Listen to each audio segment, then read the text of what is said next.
Bienvenue dans cette nouvelle édition du QG Weekend. Au sommaire, 2020 aura été une année tumultueuse pour l'Éthiopie. Le pays a dû affronter diverses crises socio-politiques et économiques, la dernière en date étant le soulèvement dans la région du Tigré. Tout ceci sous fond de crise sanitaire mondiale. Bilan dans la suite de cette édition. Si Douala reste le seul port de pêche industriel et reçoit en moyenne 10 000 tonnes de produits, la pêche artisanale non négligeable dans le tissu économique camerounais utilise plusieurs points de débarquement, dont l'un des plus importants est Kribi. Focus sur la ville située au sud-ouest du pays dans ce journal. Et puis, l'Union européenne apporte son soutien aux acteurs du secteur de l'électricité au Bénin. Du 8 au 11 décembre, le réseau francophone des régulateurs de l'énergie a organisé un atelier à Cotonou dans le but d'échanger sur l'état de la régulation de l'électricité dans le pays. Mais tout d'abord, le recours de la défense de François Compaoré sera examiné le 18 décembre 2020 au Conseil d'État français. Pour rappel, en février 2020, la France a autorisé l'extradition de François Compaoré, le frère de l'ancien président Blaise Compaoré, au Burkina Faso. Ses avocats avaient alors déposé un recours auprès du Conseil d'État jugeant cette extradition illégale. François Compaoré, qui n'est donc toujours pas revenu au Burkina Faso, est poursuivi pour complicité d'assassinat de Norbert Zongo, un journaliste d'investigation tué en 1998 alors qu'il enquêtait sur la mort de David Ouedraogo, le chauffeur de François Compaoré. Entre le conflit au Tigré déclenché en novembre 2020 et les vagues de contestation observées dans la région d'Oromia et à Addis Abeba, sans oublier les vives tensions avec l'Égypte et le Soudan au sujet du grand barrage de la Renaissance, l'année 2020 aura été éprouvante pour l'Éthiopie. Des tensions qui ont secoué ce poids lourd de la Corne de l'Afrique sous fond de crise sanitaire mondiale. Arrêt sur les faits marquants de la vie politique éthiopienne en 2020 avec Nelly Claude Bessa. Depuis le début de l'année 2020, le gouvernement éthiopien a dû faire face et gérer des crises, mais aussi celles de Covid-19.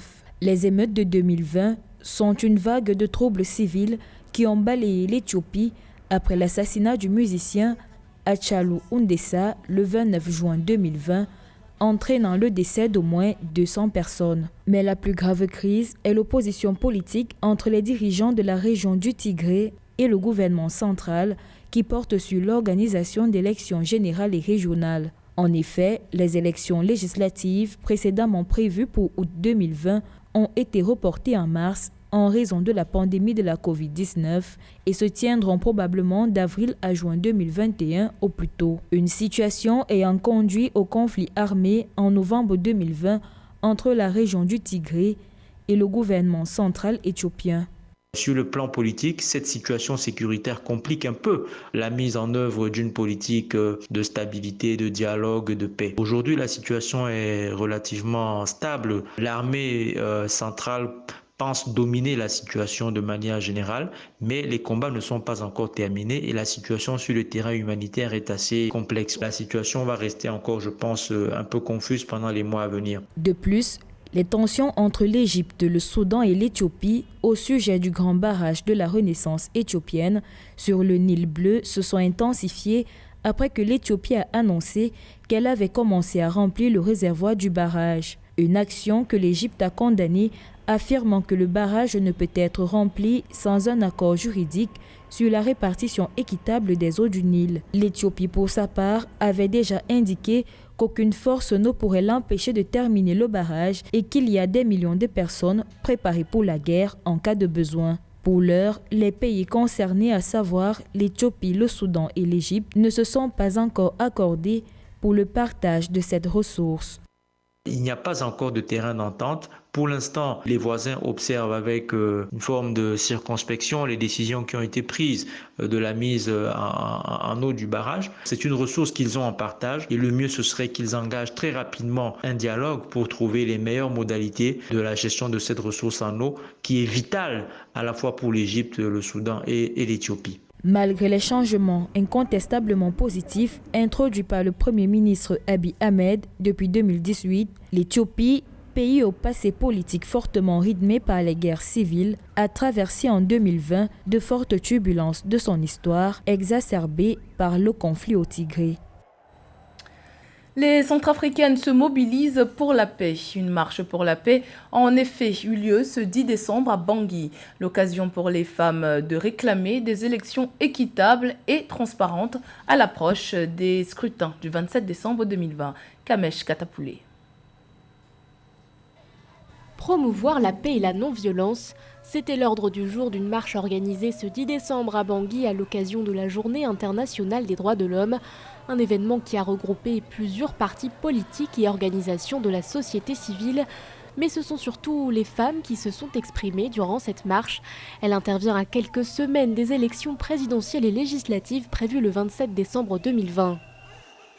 Nous avons marché ce matin pour la paix et la non-violence à l'égard des femmes et pour une élection crédible, apaisée et transparente dans notre pays.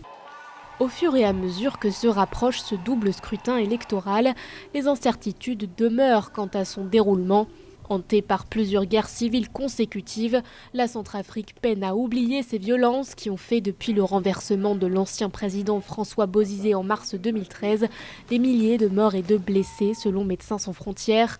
Si les Nations Unies ont constaté une baisse nette des violences depuis l'accord de paix promulgué en 2019, les violations persistent. Les 2/3 du territoire centrafricain sont toujours sous le contrôle des groupes armés, estime MSF. Nous sommes à la période électorale et pendant cette période très sensible, nous voyons déjà des ingrédients d'une crise qui se présente. Et donc les femmes se sont mobilisées et ont décidé d'organiser cette marche pour faire entendre leur voix, pour dire qu'elles n'ont pas besoin encore de connaître des crises pendant cette période électorale. Et donc, elles avaient des messages à faire passer à tous les acteurs politiques de notre pays. La marche pour la paix a été soutenue par ONU Femmes et la mission multidimensionnelle intégrée des Nations Unies pour la stabilisation en Centrafrique. Elle visait également à marquer la fin de la campagne mondiale des 16 jours d'activisme contre les violences faites aux femmes. Au Tchad, la foire des startups a eu lieu ces 11 et 12 décembre à l'hôtel Radisson Blu de N'Djamena. Une première édition qui était destinée à accroître la pénétration du marché par les startups tchadiennes à travers leur exposition aux potentiels clients. Retour sur cet événement dans ce reportage de notre correspondant Mahamat Ramadan, commentaire Marine Tolo. Au Tchad, malgré l'existence des législations pour promouvoir le secteur privé, l'environnement des affaires demeure précaire pour les jeunes startups. 2 entreprises sur 3 ferment leurs portes seulement après une année d'activité. Pour contribuer à lutter contre cette précarité, l'initiative Job Booster Tchad et ses partenaires ont organisé du 11 au 12 décembre 2020 à N'Djamena la première édition de la foire Startups Tchad découverte pour faire la visibilité des jeunes entreprises. C'est dans le but et l'ambition d'accroître la pénétration du marché tchadien par ces startups à travers leur exposition aux potentiels clients et consommateurs locaux que nous organisons cette première édition de la foire d'exposition Startup Tchad découverte. Cette foire est une opportunité pour le grand public ndjamenois et plus particulièrement les consommateurs de découvrir les profondeurs des innovations portées par les startups tchadiennes et au-delà de devenir les clients pour ces jeunes startups qui ont la capacité de nous proposer des alternatives efficaces et efficientes aux produits et services importés.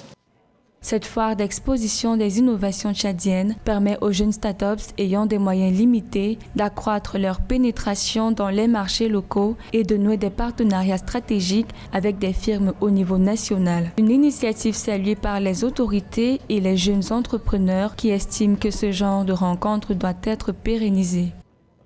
Je suis Madina, la fondatrice de Caridari, une start-up qui fabrique des produits cosmétiques 100% naturels à base de produits locaux du terroir.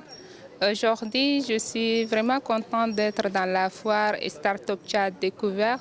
C'est un réel plaisir pour moi, surtout en termes de communication sur nos différents produits et services, mais surtout en termes d'échanges directs B2B avec les investisseurs. Selon les dernières statistiques, le taux de pauvreté est situé à plus de 46% et le taux de chômage des jeunes diplômés est passé de 42% à 60% entre 2015 et 2017. Pour atténuer ce phénomène, l'initiative comme Job Booster Tchad encourage la promotion de l'auto-emploi dans les secteurs périns comme l'agriculture et l'élevage. Également dans l'actualité, après l'audit et les remboursements sur la dette intérieure, le Gabon veut désormais assainir la gouvernance dans les secteurs des mines et du pétrole. Les autorités ont décidé de réintégrer l'initiative sur la transparence des industries extractives, une référence mondiale sur la promotion de la bonne gouvernance des ressources pétrolières, gazières et minières. Cependant, le pays a été suspendu de l'ITIE il y a 7 ans. Le Gabon avait été suspendu pour avoir été incapable de fournir les rapports des années 2009, 2010 et 2011. Le secrétariat international de l'ITIE, basé à Oslo en Norvège, avait alors pointé un manque de transparence notoire. Dans le but de réintégrer l'initiative, une nouvelle équipe a été installée le 11 décembre avec à sa tête Léontine Bibé. La pêche artisanale maritime est très active au Cameroun, notamment dans la ville de Kribi, située dans la région du sud du pays. Une ville dont le modèle économique est majoritairement basé sur cette activité. La pêche artisanale développe une longue chaîne de petites activités qui permettent à plusieurs ménages d'en tirer une source de revenus stable. Découverte dans ce sujet de Romuald Njokep. À Kribi au Cameroun, la pêche artisanale est un maillon essentiel dans la subsistance des populations locales. Pêcheurs, revendeuses et braiseuses sont les principaux acteurs d'une économie saisonnière qui fait ses beaux et ses mauvais jours. Le plus souvent, le kilo, c'est 9 000 à 10 000. Mais comme nous passons des temps difficiles, nous faisons le kilo actuellement à 8 500. Les périodes de plus d'affluence, c'est en août. Août-juillet que nous trouvons assez de gambas et les crevettes se trouvent en octobre-novembre. C'est la saison des crevettes. On peut les trouver à 2000 francs le kilo de crevettes et 2500 au plus. Les gambas montent de 8500 à 10 000 et les crevettes montent de 3000 à 5000 francs le kilogramme. Quand le client arrive, on l'oriente pour acheter son poisson et il vient ici là. On braise le kilo à 1500. On fait aussi les bouillons, on fait aussi les bandias. Si le client veut le bouillon, on fait le bouillon. Ce sont les batangas, ils mangent les bandias. On saute aussi, on prépare aussi les crevettes et les gambas, on saute ça à l'ail. Les touristes affluent, recherchant la denrée la plus fraîche et l'affaire la plus juteuse. Malgré la saison d'abondance de poissons, beaucoup se plaignent des prix. C'est bien dommage parce que moi je suis de passage ici et je croyais vraiment me ravitailler. Mais ce que je constate est que Kribi étant une structure où on peut trouver du poisson à tout moment et du poisson frais, je constate plutôt que c'est excessivement cher. Par rapport par exemple à Douala, plus précisément à Yukwe. Les pêcheurs, étant les premiers maillons de cette chaîne de production, se plaignent des conditions de pêche, expliquant la hauteur des prix. Bon, les difficultés que nous rencontrons, c'est que quand nous sommes là-bas, il y a les dauphins qui nous déchirent les filets. Il y a aussi les bateaux qui nous dérangent parfois au niveau des distances qu'on peut pêcher. Donc les distances que les pêcheurs ont les distances de pêcher, mais quand on arrive au niveau des bateaux, les bateaux nous gênent par la distance qu'on peut le faire. Et on recule encore plus bas pour voir si on peut mieux pêcher. L'avenue du port en eau profonde de Kribi, opérationnelle depuis 2018, donne de l'espoir à ses habitants en quête de meilleures conditions de travail. La dynamique impulsée par ces activités portuaires promet une baisse notoire du taux de chômage des populations locales qui souhaitaient une qualité de vie plus adéquate. L'accès des tiers au réseau de transport d'électricité était le thème de l'atelier organisé du 8 au 11 décembre à Cotonou par le réseau francophone des régulateurs de l'énergie. Plusieurs acteurs du secteur se sont penchés sur la question, événement lors duquel Dona Jean-Claude Oussou, ministre de l'énergie du Bénin, a fait part des réformes engagées par le gouvernement dans le secteur énergétique avec à la clé leurs impacts positifs. Le résumé dans ce reportage de notre correspondant Leftiono. En vue de l'ouverture du marché d'électricité dont la première phase a été lancée par la CEDEAO, des consommateurs et acteurs du secteur de l'énergie électrique implémentent la problématique de l'accès des tiers au réseau d'électricité à Cotonou au Bénin. Au terme de l'atelier thématique du réseau francophone des régulateurs de l'énergie Régula EFR, tenu du 8 au 11 décembre 2020, des résolutions ont été adoptées. L'accès des tiers au réseau se posera lorsque, par exemple, il y aura des clients éligibles qui peuvent acheter directement l'énergie chez des fournisseurs de leur choix.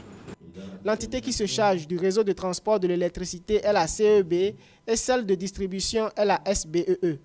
Cependant, la mise en service de la centrale 2 de Maria Glita d'une capacité de 127 MW et l'installation de l'autorité de régulation de l'électricité ARE sous l'autorité du président de la République a engendré des changements dans le secteur, mais la question de la qualité de l'énergie électrique demeure. De petits exemples, par exemple, il y a des localités où vous ne pouvez pas prendre de l'électricité pour actionner un moulin parce que le fil qui passe dans la zone n'est que de 2 fils. Je crois que la vétusté du réseau de distribution ne nous permet pas encore d'avoir la qualité optimale et c'est pourquoi nous souhaiterions que le régulateur nous aide à amener la SBE à revoir, à redimensionner son réseau de distribution et la qualité de service au niveau des guichets soit améliorée. À noter que le programme de renforcement institutionnel du secteur de l'énergie constitue l'un des projets prioritaires de la politique énergétique du gouvernement du président Patrice Talon. Dans le cadre de sa mission, l'autorité de régulation de l'électricité ARE a pris la décision portant adoption du règlement de service de la Société béninoise de l'énergie électrique SBEE. Au terme du Conseil des ministres du 2 décembre 2020, il est annoncé la création de la Société béninoise de production d'électricité SBPE, distincte de la SBEE, dont la mission essentielle sera recentrée sur la distribution.